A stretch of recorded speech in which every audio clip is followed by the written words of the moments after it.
Bueno, ahora vamos a escuchar a Juan José Monsalve, un acercamiento teórico para medir el riesgo sistemático.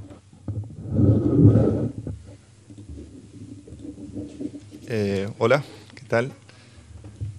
Bueno, esta es parte de una investigación que estoy llevando adelante, en cual consiste en comenzar a medir el riesgo sistemático. Cuando un inversor desea colocarse en bolsa y elegir entre distintos activos financieros, se va a enfrentar a dos riesgos: un riesgo no sistemático y un riesgo sistemático. El riesgo no sistemático podemos decir que es diversificable, o sea que se puede reducir.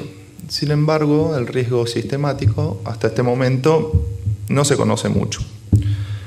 Lo que sabemos es que en determinado momento todas las acciones tienden a caer y eso no se puede reducir.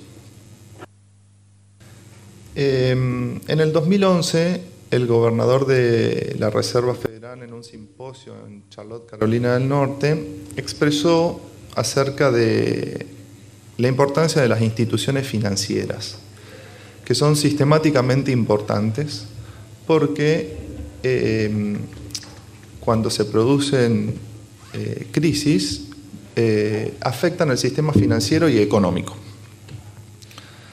A partir de acá, algunos estudiosos de la Universidad de Wayuu empezaron a analizar el riesgo sistemático, definiendo que este riesgo sistemático es la expectativa social de una crisis por la falta de capitalización de estas instituciones financieras, multiplicado por la probabilidad de ocurrencia o la expectativa, ¿no es cierto?, de estas crisis.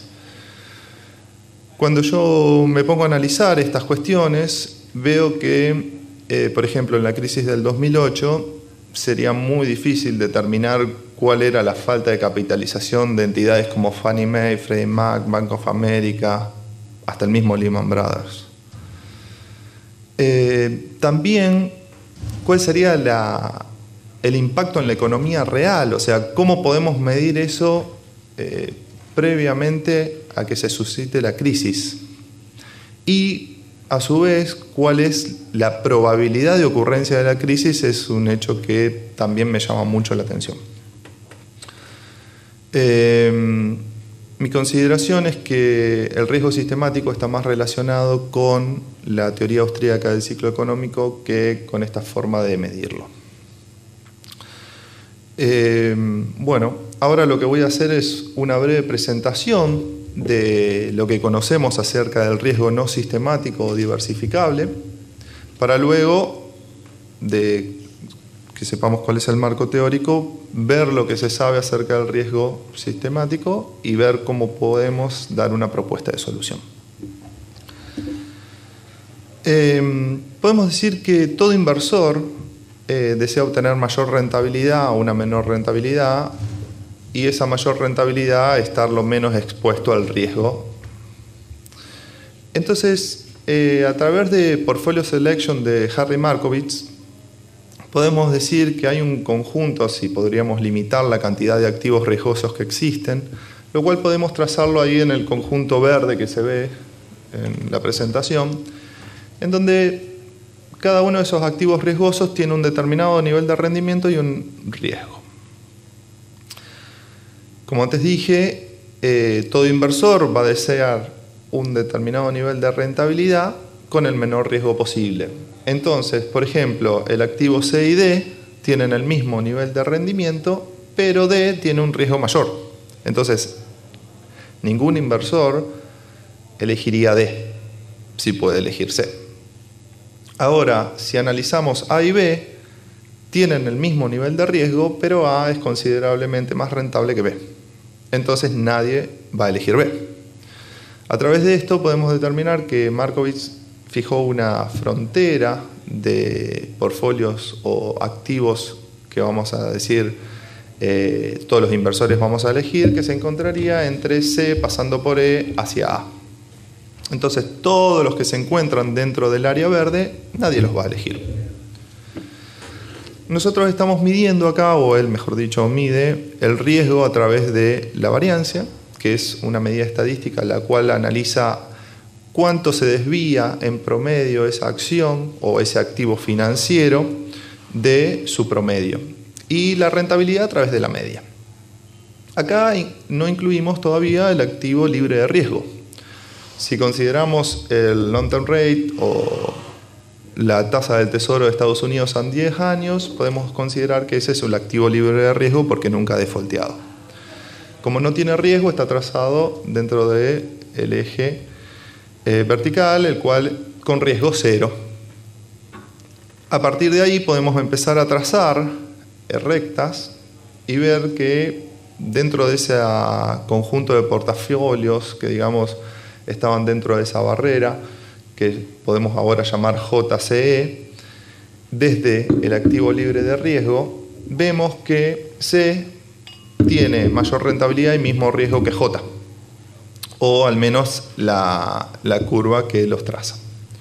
Entonces empezamos a trazar curvas y vemos que la tangente, la cual toca el punto E y el activo libre de riesgo, es el portafolio que más se va a elegir.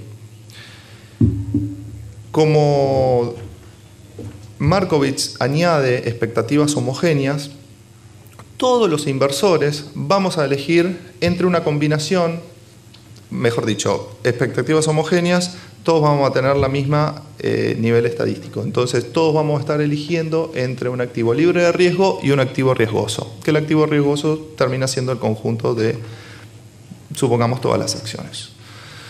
Entonces, de acuerdo al perfil de cada uno de nosotros, cuánto estamos adversos al riesgo o no, vamos a elegir cuánto lo colocamos en activo libre de riesgo, o sea, risk-free, y cuánto colocamos en un activo riesgoso.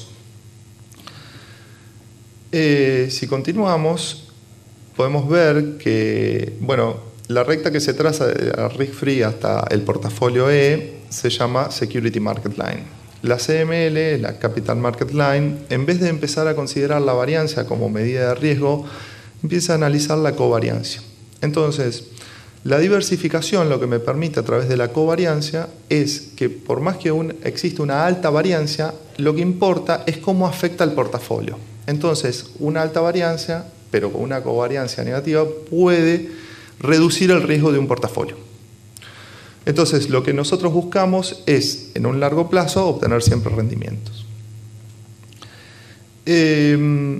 Merton, a través del estudio de Harry Markowitz, determina The Two Mutual Fund Theorem, que determina lo que antes sostuve, que es que todos vamos a enfrentar a la misma curva y todos vamos a elegir entre dos tipos de activos, activo libre de riesgo o activo riesgoso. Esto me permite a mí hacer una diversificación. Entonces, la diversificación es útil en determinados momentos de, digamos, auge económico. A partir de acá se determinó el Capital Asset Price Model, que es el método bastante sencillo para la diversificación. También es un método que se utiliza para determinar el costo del equity. O sea, cuando vamos a hacer una evaluación de una empresa o cuando vamos a emprender un nuevo negocio, saber cuál es el costo del equity se determina a través de esta formulación. A partir de esto podemos ver que el riesgo no sistemático o único se puede comenzar a reducir a través de la diversificación.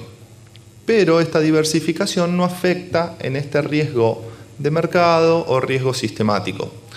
Porque como antes sostuve, en un determinado momento todas las acciones tienden a caer.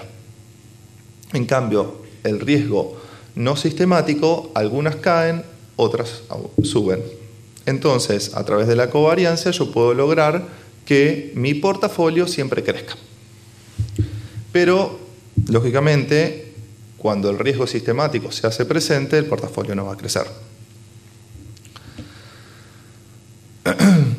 Acá yo tomé el Standard & Poor's 500 de forma trimestral y comienzo a analizar las distintas fases que se presentan en un ciclo económico, cualquiera sea el ciclo desde la perspectiva que se mide, en donde podemos ver una fase descendente desde el punto A a B. Luego en B se hace una inversión del movimiento, o sea, comienza a crecer desde el punto B a C.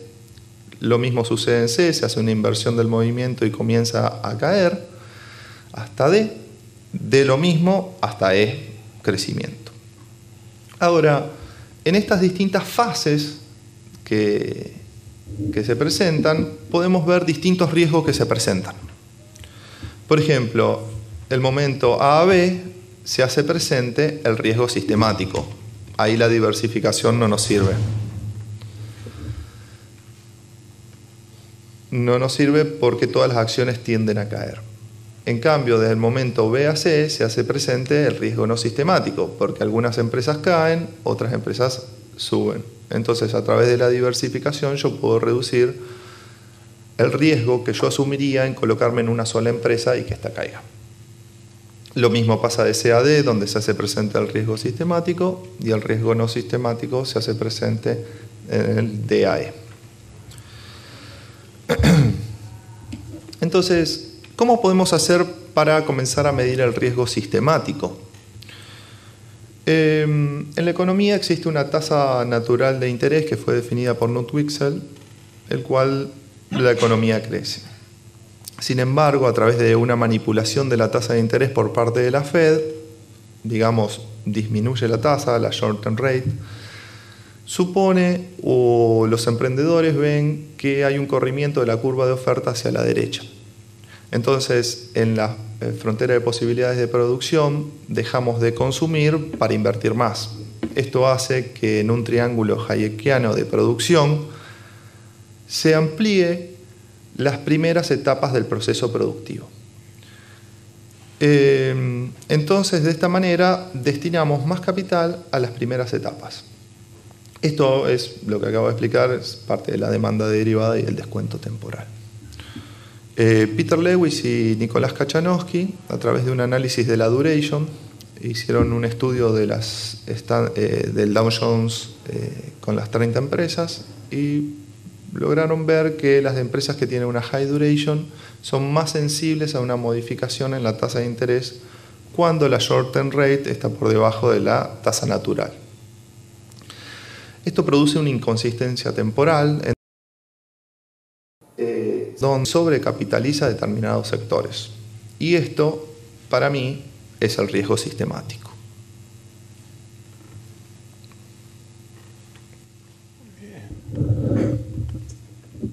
Bueno, perfecto con los tiempos. Habilitamos al espacio de preguntas. No sé si hay alguna pregunta en la sala. Hago yo una pregunta porque me parece un tema muy interesante, la verdad que sí.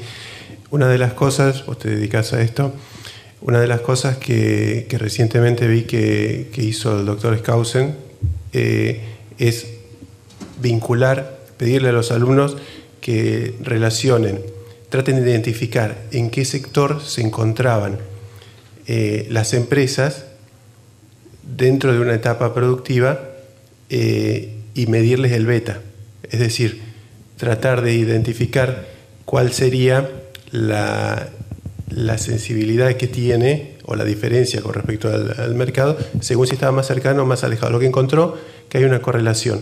Yo creo que, no sé si vos has estado analizando algo similar a eso con tu trabajo para poder aplicar esta teoría austríaca de los ciclos a tus mediciones y a tu propuesta. Sí. En realidad, el beta, digamos, cuando un portafolio tiene un beta igual a 1, significa que si lo relacionamos, por ejemplo, con el Standard & Poor's, el Standard & Poor's crece un 1%, el beta o ese portafolio también lo va a hacer. No me interesa mucho analizarlo a través del beta porque es una medida histórica, es un análisis que yo hago de forma histórica, entonces no es forward looking. Entonces, la duration es la capacidad que tiene un activo o, digamos, es la cantidad de años de recupero de inversión. Entonces, cuando analizamos la duration de un bono es cuántos años yo voy a tardar en recuperar la inversión que hago inicialmente. Entonces, eso sí es forward looking y sí me permite ver hacia adelante y no analizar la historia, porque no necesariamente la historia se replica en el futuro. ¿Alguna otra pregunta? ¿Ninguna? Bueno, le damos un fuerte aplauso.